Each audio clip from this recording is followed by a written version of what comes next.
अस्सलामुअलैकुम रहमतुल्लाहि व बरकातुहू स्तड़ी मशी मशरक टीवी ने नेक पनी गता उस्ता मुखातिब यू प्रोग्राम दे मशरक स्पोर्ट्स और ICC T20 वर्ल्ड कप काल 2023 बांध खुंदवरी तबसरी रोज़ाना पर बुनियाद बाने मासोतन अतोन तर 9 बजो सासु पदरान खिदमत के उड़ान देखो नन से कम मौजूद दी नु सुपर 8 मरहला दे तसल्लुर टीमों कन्फर्म शवी दी देने अलावा भारत ऑस्ट्रेलिया अफगानिस्तान और जनूबी अफ्रीका पेशकदमी शुरू दा सुपर 8 के रातलुन की नूर टीमों बसू की सलोर चागब मखकीजी और इंग्लैंड पाखिर के खपल मैच कम देव गठलो T20 वर्ल्ड कप यो बल कम दे लोअर स्कोरिंग मैच यानी टोल न कम स्कोर वाला मैच बलम पर नजर रहा ओमान टीम इंग्लैंड के खिलाफ वो सलवेख रन बांधे खत्म शो अफगानिस्तान फतूहात तो हैट्रिक मुकम्मल करे यानी 3 मैचों ने परला पसियो गठल देन अलावा पापुआ न्यू गिनी दी चकम दे शिकस मुसलसल द्रेम मैचे गचले दे और ICC शेड्यूल बांधे सवालिया निशान पर तशवे दे चदा वली दासी शेड्यूल जारी शवे दे और साबिका यो कप्तान पर फ्लोरिडा के दासी है चाग बारान ज़्यादा वर्त वेले दे नो पदी बांधे हम खबर को वरसरा आजम खान इंटरनेशनल क्रिकेट लो बोलो की संजीदगी पर नजर न रजीदा खबर मोहम्मद हफीज़ करे दा टोल मौजूद दी और द वन एंड ओनली मुंगा सरा मौजूद दे ढेर खुले ढेर ज़बरदस्त और बेहतरीन तबसरा निगार तजिया निगार और सहाफ़ी इमरान यूसुफजई और माशाल्लाह स्टूडियो में शहीद पाकिस्तान खुले शांति शर्ट ढेर वनना खैसरमान और दा जो शुक्रिया दा कोल गवाड़मा उर्दू के वो कम ताकि अभी तो पता लगी PCB पाकिस्तान क्रिकेट बोर्ड तरफ न दा तोहफ़ा मुंग मिला शे ढेर मनना बहुत शुक्रिया PCB का और ख़ास तौर पर ऐसे बड़े इवेंट्स में PCB हमेशा तमाम जो स्पोर्ट्स जर्नलिस्ट हैं उनको याद रखता है और ख़ास तौर पर KP से पेशावर से ताल्लुक़ रखने वाले जितने स्पोर्ट्स जर्नलिस्ट हैं उनको भी याद रखता है। तो मैं PCB का ख़ुसूसी शुक्रिया अदा करता हूँ। हम आपके मशकूर व ममनून है कि दी शिबल ज़लमाल हमरा आवाज़ तई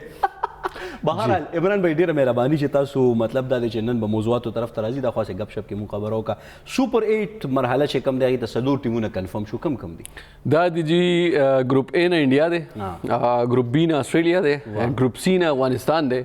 और ग्रुप D चे कम दे अगे ना जनूबी अफ्रीका दा सरो टीमों ने चिदी दा बस फाइनल शिवी दी सुपर 8 के चिकम तलल वाला दी अगी के दा सरो टीमुना कंफर्म शिवी दी समादा ख्याल दे चे तकरीबन 60 टीमुना फाइनल शिवी दी बस यो टीम के लग मामूली उनते डाउट दे और आगम 150 सब तगड़ा डाउट न दे के मतलब दादे चे ग्रुप A के कमुंगो गोरुनो इंडिया और USA तकरीबन जमादा ख्याल दे चे जमा प्रिडिक्शन दे इवन चे दी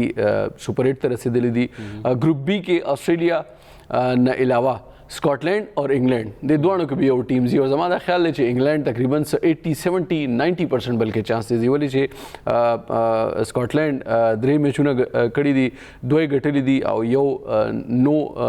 रिजल्ट वाला मैच होना आगे यो पॉइंट नॉर्थ मिलावशे आगे 15 पॉइंट्स दी इंग्लैंड हम द्रे मैचों कड़ी दी यो गटले दे और यो बेलले दे और यो छे दे आगा चूँकि नो रिजल्ट वाला मैच हो आगा स्कॉटलैंड सरा नो आगे के आगे था यो पॉइंट वर्था मिलाव शे देनो आगे के आगे हम पॉइंट्स दी आगे फिलहाल द्री दी कद्दा मैच देने पास आगे चिकम मैचों ने दी आगा कगटी आगे तो चांस थे आगे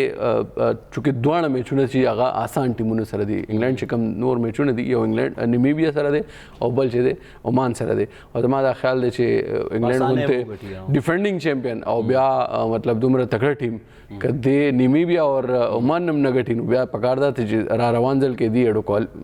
क्वालिफाई हम न कई नो दी के दा सूरत हाल दे ग्रुप C के कमूंगा खबर को ना अफगानिस्तान और वेस्ट इंडीज़ छिरे अगा रागली दी मखेदा और क्वालिफाई करे दा सुपर 8 था और साउथ अफ्रीका और बांग्लादेश दा ग्रुप D दो टीमों ने दी चे अगा रागली दी सुपर 8 था और जो तास्ता यो इंफॉर्मेशन हम दर कोमा चे इंतहाई सीनियर स्पोर्ट्स जर्नलिस्ट मुंगसर मौजूद दी कराची ने आगे सर खबर को मुंग सर मौजूदी हमारे साथ मौजूद हैं जी रियाजुद्दीन साहब एंड सीनियर स्पोर्ट्स जर्नलिस्ट हैं बहुत सारे वर्ल्ड कप जो है उन्होंने कवर किए हैं दूसरे ममालिक में जाके एक बहुत बड़ा नाम है स्पोर्ट्स की जर्नलिज्म में और यकीनन उनका हमारे साथ मौजूद होना हमारे लिए बड़ी खुशी की बात है हमारे लिए बड़ी फ़ख्र की बात है। रियाजुद्दीन साहब हमारे साथ मौजूद हैं ब्रॉडकास्टर भी हैं एंकर पर्सन भी हैं कमेंट्री भी करते हैं रेडियो और पाकिस्तान के रेडियो के लिए भी और TV के लिए भी खैसर रहमान और साथ ही साथ इंतहाई sports senior sports journalist journalist भी हैं, एंकर पर्सन भी हैं। मैं खुशामदीद कहता हूँ रियाज साहब, आप हमारे साथ मौजूद हैं। रियाजुद्दीन साहब जी जमूंगा के रिश और सारा रब्ता दोबारा उनसे बहाल करने की कोशिश करते हैं। रियाज साहब बड़े सीनियर और सीजन स्पोर्ट्स जर्नलिस्ट हैं। कराची और इस्लामाबाद जब भी हम किसी इवेंट की कवरेज के लिए जाते हैं उनसे ज़रूर हमारी मुलाकात होती है और बड़े मोहब्बत करने वाले इंसान हैं और बड़े अच्छे कमेंट्री भी करते हैं खेल के ऊपर, ख़ास तौर पर क्रिकेट के हवाले से उनका बड़ा गहरा उनकी इसके ऊपर बड़ी गहरी नज़र है, बड़ा गहरा बड़ा प्यारा ज़बरदस्त तजिया भी करते हैं और बड़ी अच्छी प्रेडिक्शंस करते हैं जो अक्सर जो है वो दुरुस्त साबित होते हैं। मैं ये चाह रहा हूँ कि उनके साथ हम बात करें, उनके साथ हमारा रब्ता बहाल हम करने की कोशिश कर रहे हैं और उनसे एक दफ़ा हमारा रब्ता बहाल हो जाए तो उनसे ज़रा सी बात करेंगे कि क्या सूरत हाल चल रही है और ख़ास तौर पर पाकिस्तान की जो मायूसकुन परफॉर्मेंस है, कारकर्दगी है, उस पर भी थोड़ी सी उनसे उनकी राय लेंगे। हम कोशिश करेंगे कि जो वो प्रेडिक्शन हमें देंगे तो वो भी ज़्यादा हमारे लिए काबिल अमल भी होगा और हमें अंदाज़ा भी हो जाएगा, अथेंटिक भी होगी। तो हम बात कर रहे थे खस्तरमान मुंग खबर रखाओ कोला देना मके सलोर चिकम ग्रुप्स दी A, B, C और D देने कम दो टीमुना मखे तली दी सुपर 8 था। ग्रुप ए ना इंडिया और USA तकरीबन फाइनल शवी दी वली पाकिस्तान चे कम मैच दे आगे के हम दा डाउट दे और नन चिकम आप यो इम्पोर्टेंट मैच दे अमेरिका और आयरलैंड आगे के तरुसा टॉस न दे शवे बारान दे। रियाज साहब हमारे साथ एक बार फिर मौजूद हैं। रियाजुद्दीन साहब सीनियर स्पोर्ट्स जर्नलिस्ट हैं। अस्सलाम वालेकुम रियाज साहब। जनाब क्या हाल है, कैसे हैं आप? जी अल्हम्दुलिल्लाह। रियाज साहब आप ठीक हैं, खैरियत है? अल्लाह का शुक्र। मैं ये सोच रहा था कि शायद इस दफ़ा भी आप अमेरिका गए होंगे या कम से कम वेस्ट इंडीज़ गए होंगे वर्ल्ड कप कवर करने के लिए, इसलिए कि आप अक्सर जो है वो वर्ल्ड कप कवरेज के लिए जाते हैं। इस दफ़ा शायद आपका प्रोग्राम नहीं बन सका, नहीं गए आप। ये ज़रा थोड़ी सी मसरूफियत थी, उसकी वजह से मैं नहीं जा सका, लेकिन मैं अपने आप को वहीं महसूस कर रहा हूँ। जी जी, डेली कोई ना कोई प्रोग्राम हो रहे हैं। हाँ जाहिर सी बात है जी। और स्पोर्ट्स के जर्नलिस्ट और फिर उनके लिए तो क्रिकेट का इवेंट और फिर ये बड़ा मेला तो बहुत ज़्यादा इम्पोर्टेंस भी रखता है। रियाज भाई ये मुझे बताइएगा कि पाकिस्तान की जो मायूसकुन कारकर्दगी रही, ख़ास तौर पर जो शुरू का जो मैच हमने हारा अमेरिका से, फिर इंडिया से जो हम जीता हुआ तकरीबन मैच हमने जो है प्लेट में सजा कर उनको दे दिया, थोड़ा सा इसके ऊपर भी कॉमेंट कीजिएगा, क्या कहते हैं इस परफॉर्मेंस के बारे में? जी बिस्मिल्लाहिर्रहमानिर्रहीम, बहुत शुक्रिया जनाब।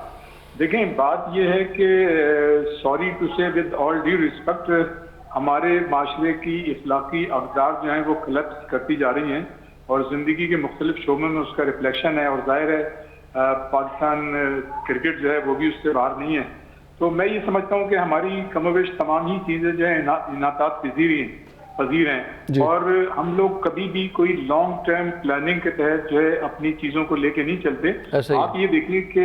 ये पाकिस्तान क्रिकेट बोर्ड वाहिद बोर्ड है जिसके चेयरमैन जो हैं साल में 3 चेंज होते हैं, बार बार जो है कोचेस चेंज हो जाते हैं, बार बार कप्तान चेंज हो जाते हैं। तो जब ऊपर की सतह पर इस तरह की चेंजेस आएंगी तो उसका रिफ्लेक्शन जो है ये मनफी ही होगा, कभी भी मस्बत नहीं होगा। ये तो कैटेगोरिकली बात सही है। रह गई बात पाकिस्तान की टीम ने क्या परफॉर्मेंस दी खासतौर से अमेरिका और इंडिया के खिलाफ, मैं ये समझता हूँ कि पाकिस्तान के खिलाड़ी जो है, अगर आप देखें ज्यादातर खिलाड़ी जो है जो इंटरनेशनल क्रिकेट में इस वक्त फिटनेस का मेयार है वो कतई तौर पर उस तरह से फिट नहीं थे। उसका रिफ्लेक्शन आपने देखा होगा कि हमारे खिलाड़ी जिस तरह से बैटिंग कर रहे थे और जिस तरह से फील्डिंग कर रहे थे और जिस तरह से कैचेस छोड़ रहे थे, एक तो ये बात है। दूसरी देखें हमारी टीम की परफॉर्मेंस में कभी भी कंसिस्टेंसी नहीं है, हमेशा से अनप्रेडिक्टेबल रही है। हम बड़ी टीमों के खिलाफ बाज़ बहुत अच्छा खेल जाते हैं और जो छोटी और कमजोर टीमें हैं उनके खिलाफ हम मैच हार जाते हैं, जिसका मुजाहरा हमने जो है अक्सर हम देखते रहते हैं। मैं ये समझता हूँ कि एक तो हमारी प्लानिंग की कमी थी,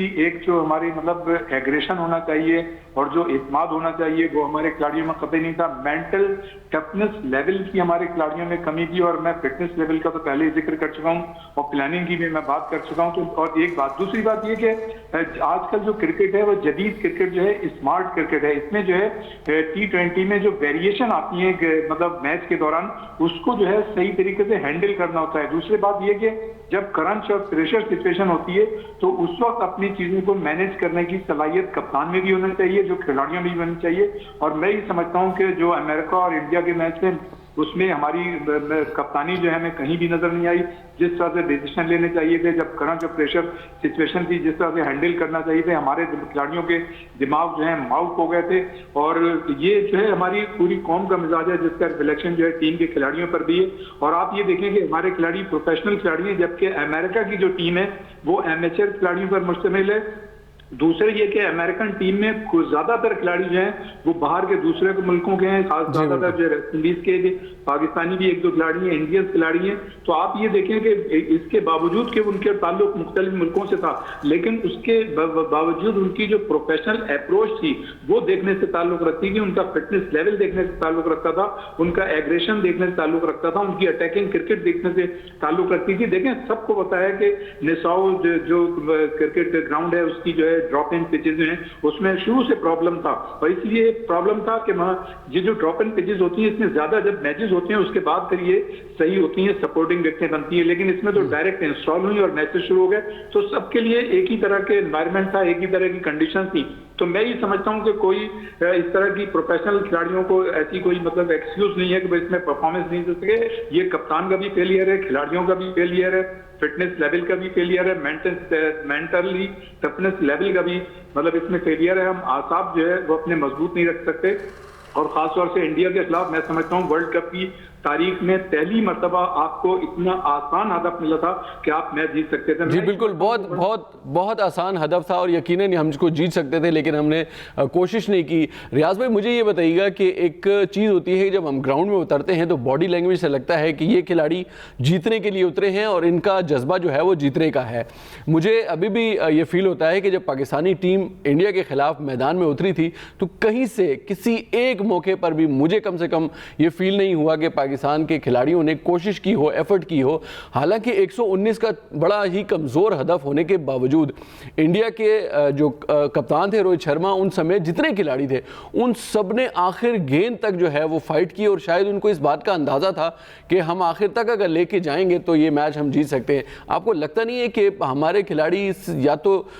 इस अप्रोच से जो है वो महरूम है कि उतरे मैदान में तो जीत के लिए उतरे हैं, और या फिर वो अपने लिए खेलते हैं? कुछ ऐसी बातें भी चल रही हैं, क्या कहेंगे?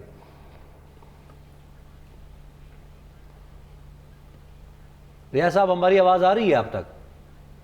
जमा ख्याल जोड़े ब्या राबता मुल्क तेशवी हमारा दी दौरान की दी दागी आवाज मुंग सर वापस बहालम शी खुदा डी रखोले खबरों को चिदा बार बार चेंजेस मावल चीज़ दिन होता पूछो का मचेरा दा चेंजेस का मिसाल पर तौर बद असरात पर बासी नदी मतलब दा जे कयो लोबगाड़ी या सलोबगाड़ी तारीख पर परफॉर्मेंस खकई ना नो आगे तो हमेशा दगा शांति मौका मिलावी गई मतलब इनफरादी तौर बांधे खोलोबा कोलो कोशिश कई खुदागी पहुंचा बांधे ब्या पर टीम पकार कर देगे सिंगे मुंगा 13 वर्ष डेफिनेटली फर्क बिल्कुल फर्क मतलब दारी चे उस जदी बांधे हैरान शो मची दगा दिउ चेरा चेंजेस जर जर नदी कोल पकार कर कप्तानियों का लोबगाड़ी न तासु पद अगला सवई इमरान भाई डेफिनेटली जी बिल्कुल। रियाज साहब इंतज़ सीनियर स्पोर्ट्स जर्नलिस्ट क्या होगा बिल्कुल दा खबरा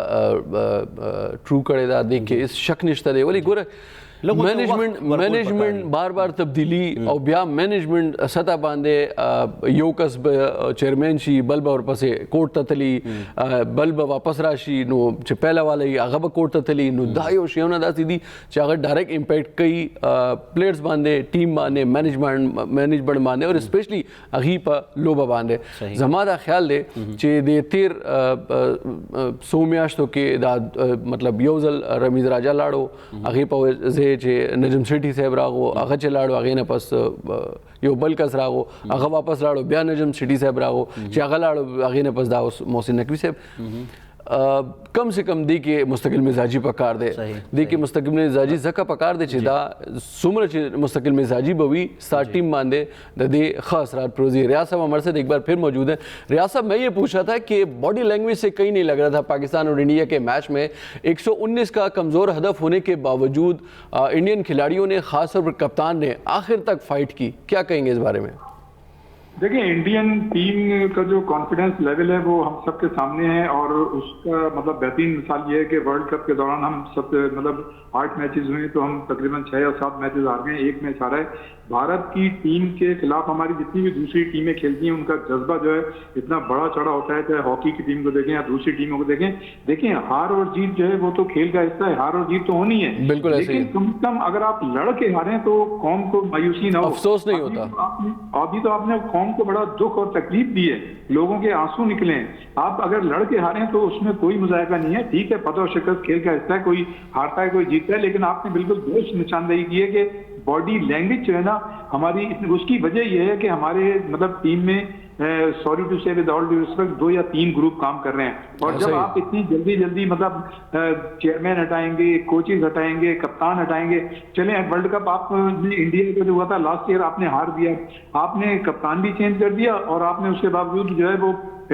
कोच भी चेंज कर दिया, तो फिर क्या रिजल्ट आया? अभी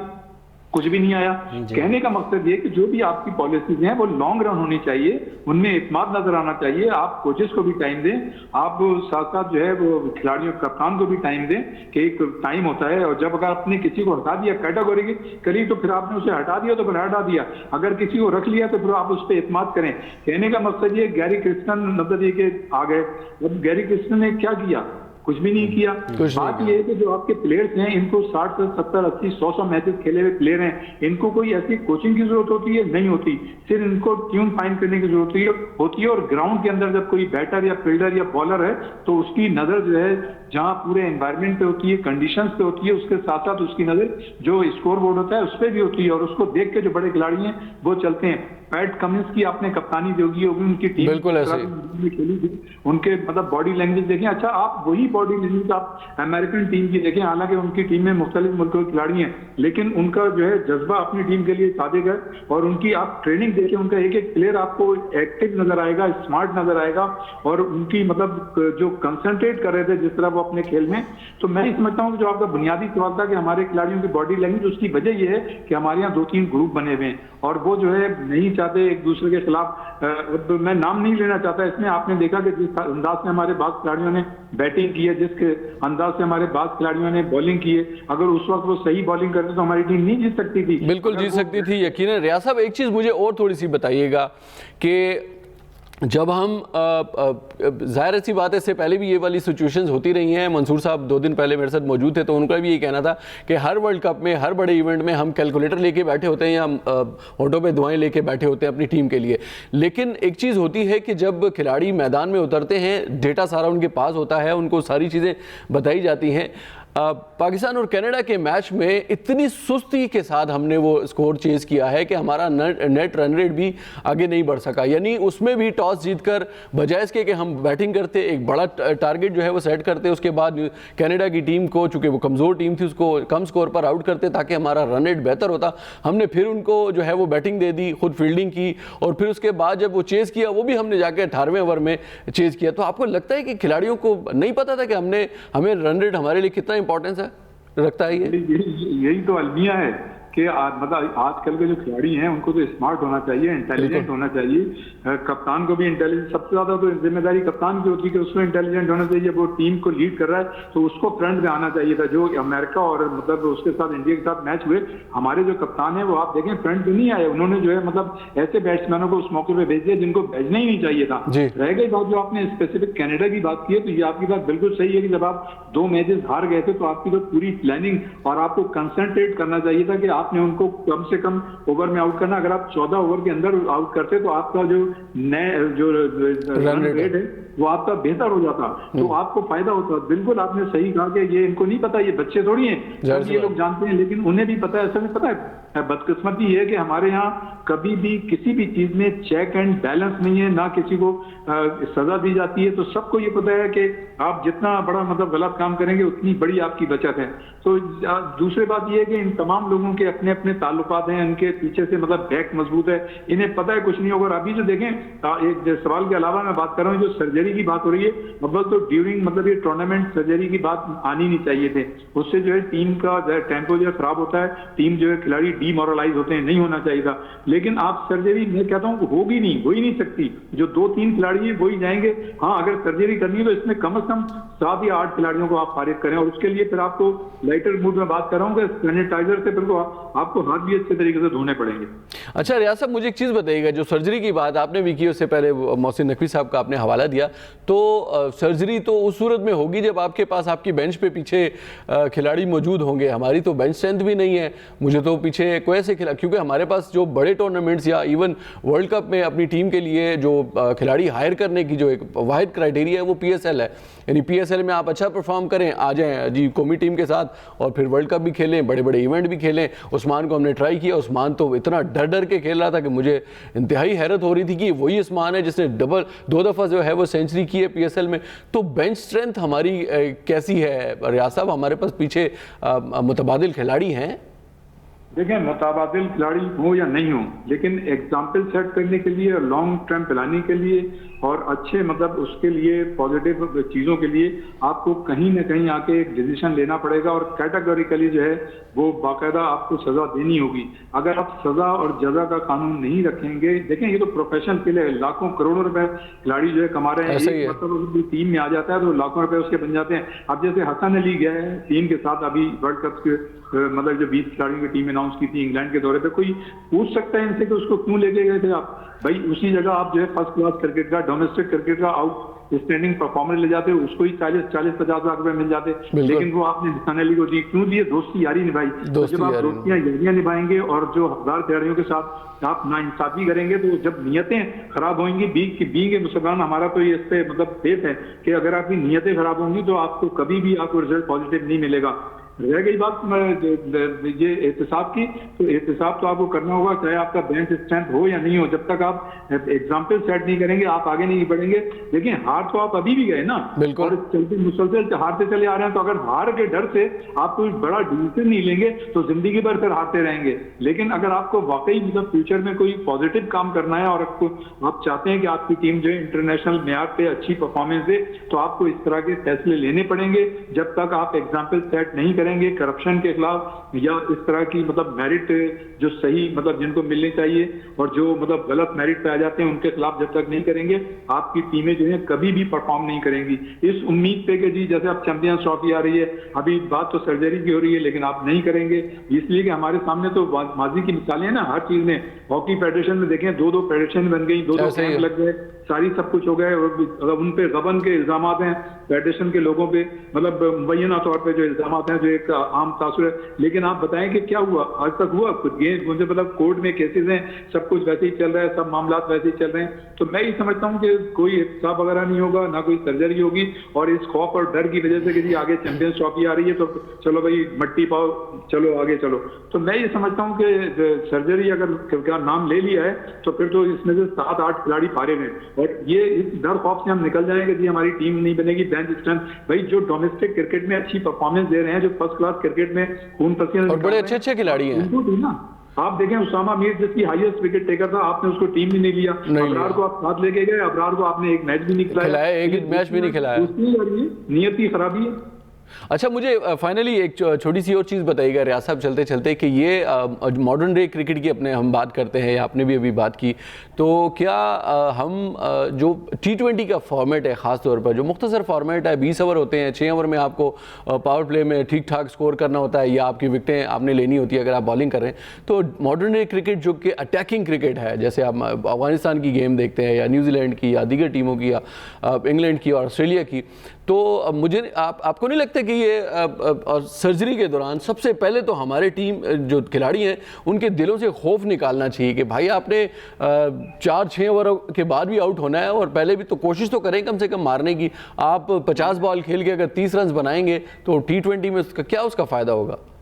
बिल्कुल आपने सही कहा, इनको दिल भी मजबूत करने होंगे और मेंटली मतलब इनको जो है आसाब भी इनके मजबूत होंगे। जब तक इनके आसाब मजबूत नहीं होंगे, हम हमेशा ये बात करते हैं कि किसी अच्छे साइकियाट्रिस्ट से इनकी काउंसलिंग करानी चाहिए और उसको इनके साथ बेंच पे बैठाना चाहिए मुस्तकिल। लेकिन मैं ये समझता हूँ कि हमारा जो पूरा एनवायरनमेंट है, जो हमारी कंडीशंस हैं, मैं नहीं समझता कि देखें ये इनको सब लड़कों को पता है, सब ये जानते हैं कि हम कुछ भी कर लें, परफॉर्मेंस हो या ना हो, वो कैजुअल वे में उसी तरह से रहते हैं। आप देखिएगा 2-4 दिन बाद जब ये टीम आएगी ना, 4-6 दिन 1-8 महीने ये शोर मचेगा, उसके बाद सारी चीजें दब जाएंगी। लेकिन मैं ये समझता हूँ कि जब तक आप जो है मेंटली जो है टफ नहीं होंगे, जब तक जो है आप फिजिकल फिटनेस आपकी अच्छी नहीं होगी और जब तक आपकी नीयतें साफ नहीं होंगी, तो उस वक्त तक जो है आप आगे नहीं बढ़ सकते। मैं ये समझता हूँ बड़ी और अच्छी कामयाबी के लिए नीयतों को साफ करना पड़ेगा, आसाब को मजबूत करना पड़ेगा और attacking cricket, smart cricket, aggressive cricket आपको खेलनी पड़ेगी। इसलिए कि देखें गुजारा नहीं, आप कितने भी कप्तानों को देख लें, मैं देख रहा हूँ सारे कप्तानों को जो भी जितने वो बेहतरीन परफॉर्मेंस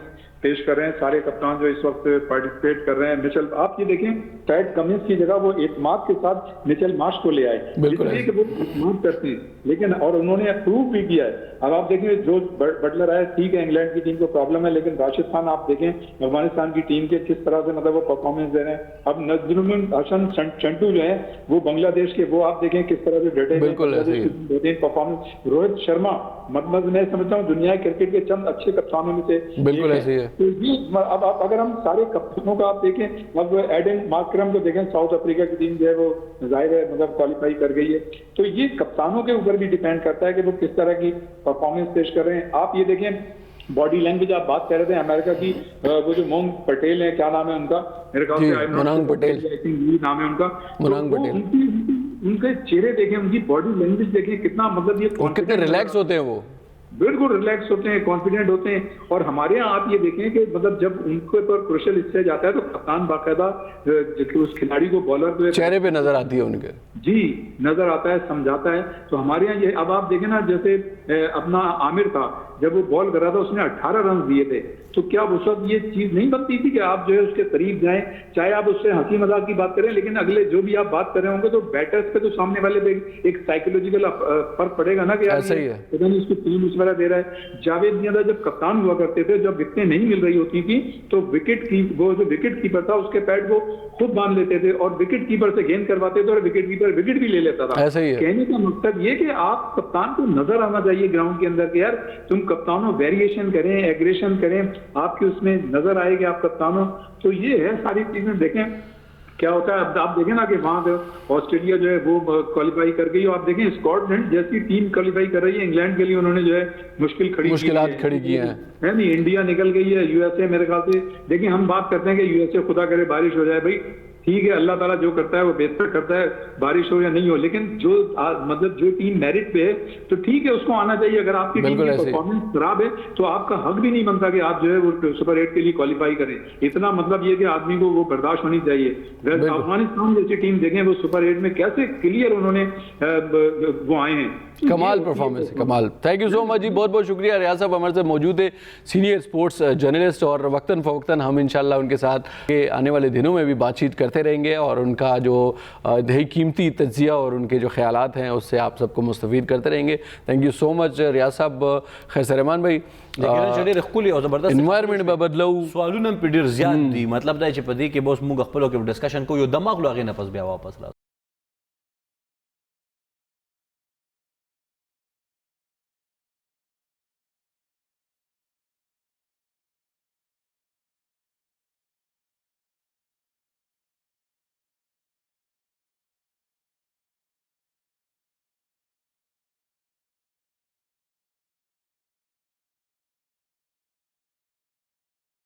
जी जनाब, वेलकम बैक। यो वारी बया تاسو ټولو ته هرکلی وایو. عمران بھائی ډېرې ښکلې او خوندورې خبرې وشوې، ډېره ښه تبصره هم پرې وشوه. یقینا چې هغې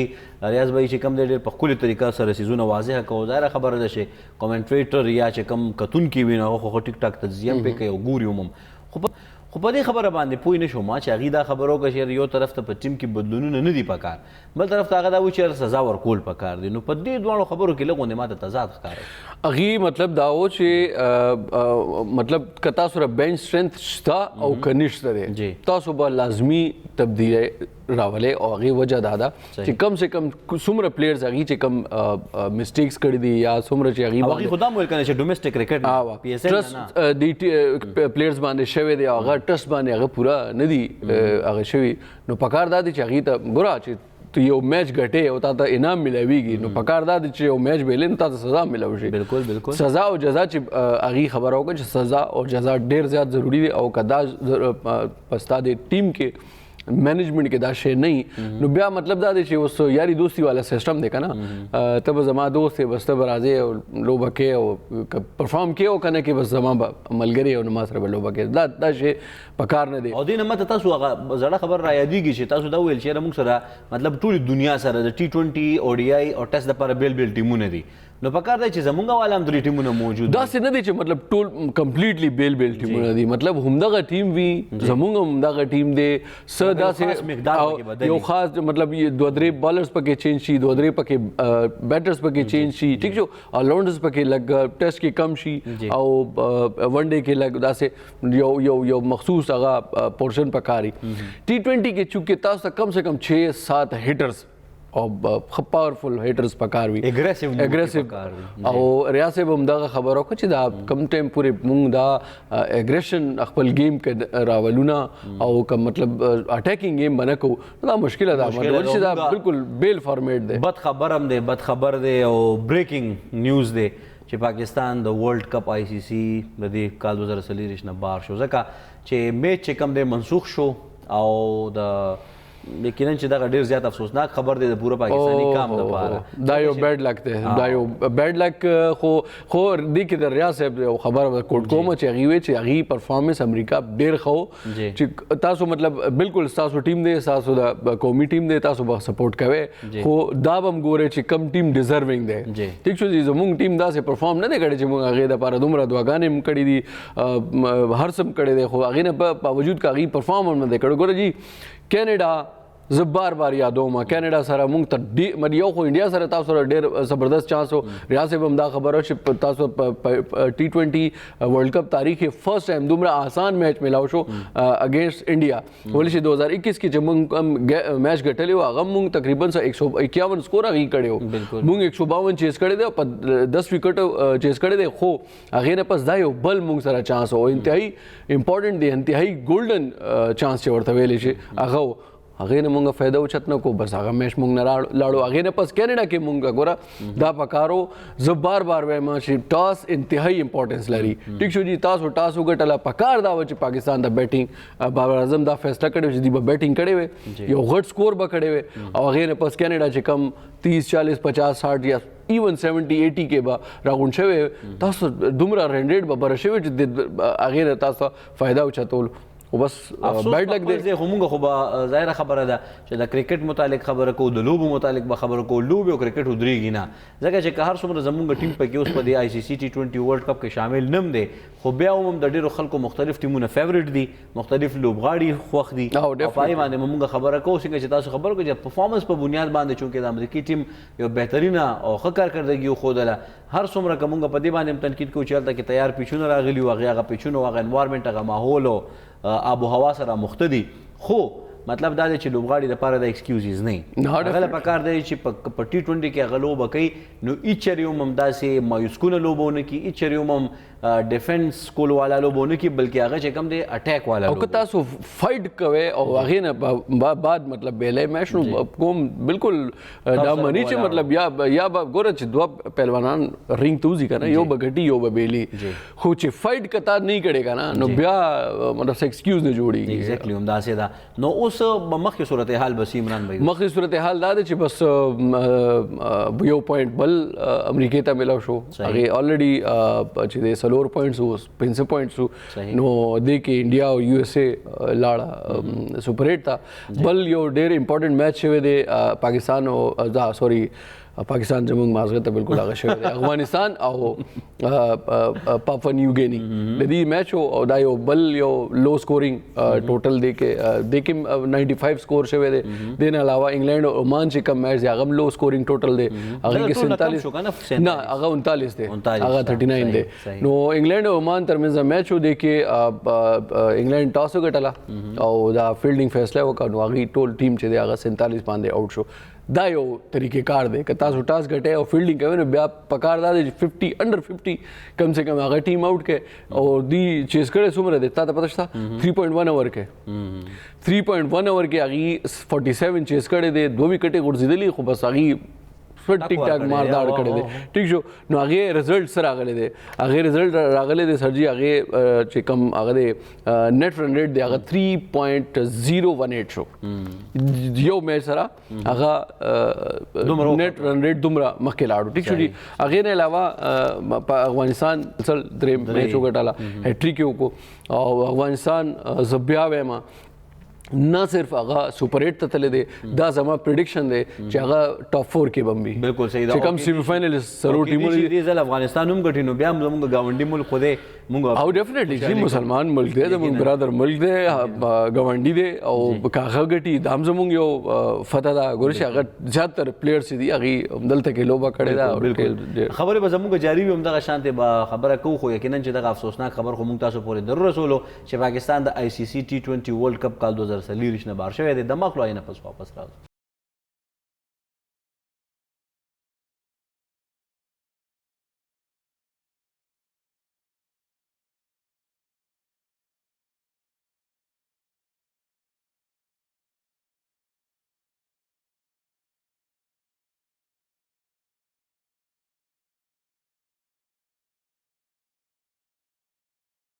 جی جناب یو واری بیا هرکلی او تاسو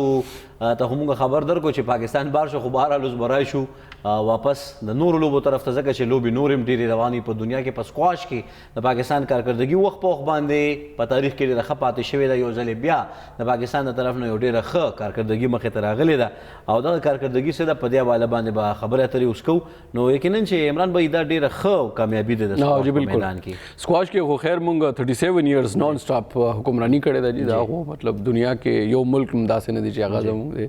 کیلیبر ته رسېږي سکواش کې مټ پته لګي ها ډیفینیټلی دا 22nd ایشین ټیم سکواش چیمپئنشپ دی چین کې روان دی او دې کې پاکستان ټیم کې ناصر اقبال دی دا بنو پلیئرز ډېر زبردست کھلاڑي دی عاصم خان لاهور نه دی نور زمان او فرحان محبوب دا دو پلیئرز دي دا د پیښور دي او دی الته کې زبردست پرفارمنس کړی دی 12 نوالا تک 16 جون پورې دال تک 16 باندې په فائنلی نو دی کې کوارټر فائنل کې پاکستان چې دی زبردست پرفارمنس کړی دی روایتي حریف بھارت ته شکست ورکړی دی او سیمی فائنل ته تللی دی او د نمک کې ټورنمنت کې کتا صدا وې ما چې دی ټورنمنت کې تقریبا 14 ټیمز پارټیسپیټ کړی دی هغه کې انډیا دی پاکستان دی او د دې علاوه هانګ کانګ ملیشیا جاپان جنوبي کوریا او چین چې کوم هغه دی میزبان دی ایران او عراق سریلنکا سنگاپور چائنیز تائپی اور کویت نه علاوه منګولیا دا 14 ټیمز پکې شامل وو موږ سره یو کوچ دی د خیبر پختونخوا سپورټس ډایریکټریټ طاهر اقبال طاهر تمام آواز راځي بالکل جی تاسو आवाज راځي ماته ډیره مننه او استاد وخت او ټول نمکي کنګریچولیشنز یار تاسو ډیر زبردست پرفارمنس وکړو دا ناصر اقبال خو ډیر زما فیوریټ پلیئر دی او هغه نه علاوه فرحان محبوب ماشاءالله نور زمان او عاصم هم ډیر زبردست پرفارمنس وکړو روایتي حریف انډیا ته شکست ورکړی دی دا راته وایي چې دیر علاوه کم ټیمونو ته هغه شوی دی دی شکست ورکړی زموږ ټیم او فائنل څه پوزیشن دی څه سټیټس دی او امید لرو چې فائنل ته به وځو ان شاء الله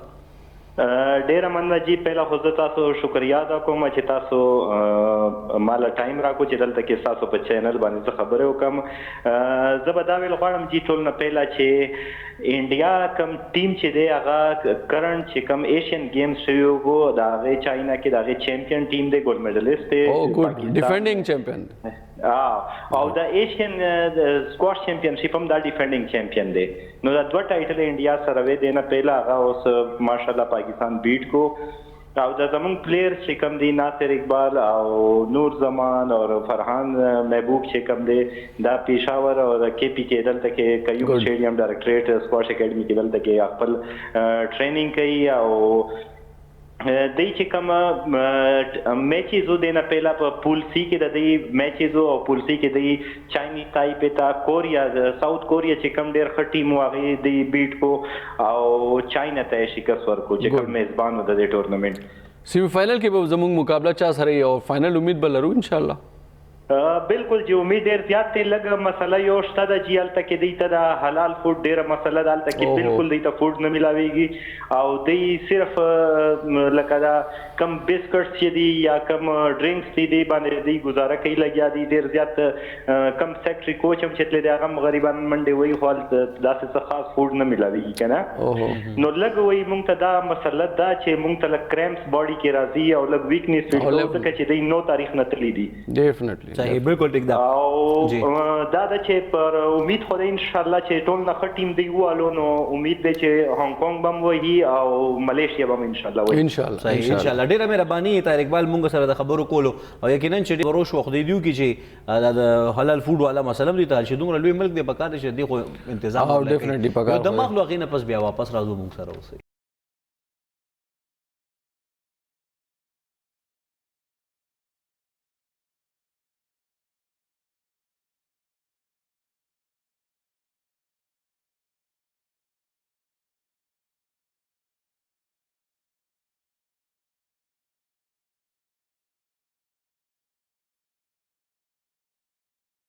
جی جناب یقینا چې په سکواش باندې مونږه خبرو کا د هاکی په میدان کې د خلو روانه ده او بل طرف ته د کرکټ متعلق چې کومې خبرې روانې دي نو هغه کافي حد پورې مایوس کن دي خو بهرحال د ټول سیزونه د لایف یا د ژوند برخه ده عمران بھائی نو اوس زمونږ سره چې کوم ښه پلیئرز دي په دې ټورنمنټ کې چې د هغې هم لږ جاج واخلو چې په بالرانو کې څوک ښه دي په بیټرانو کې څوک ښه دي ځکه چې د ټیمونو پرفارمنسز نه خو داسې پته لګي چې کم کمزوري ټیمونه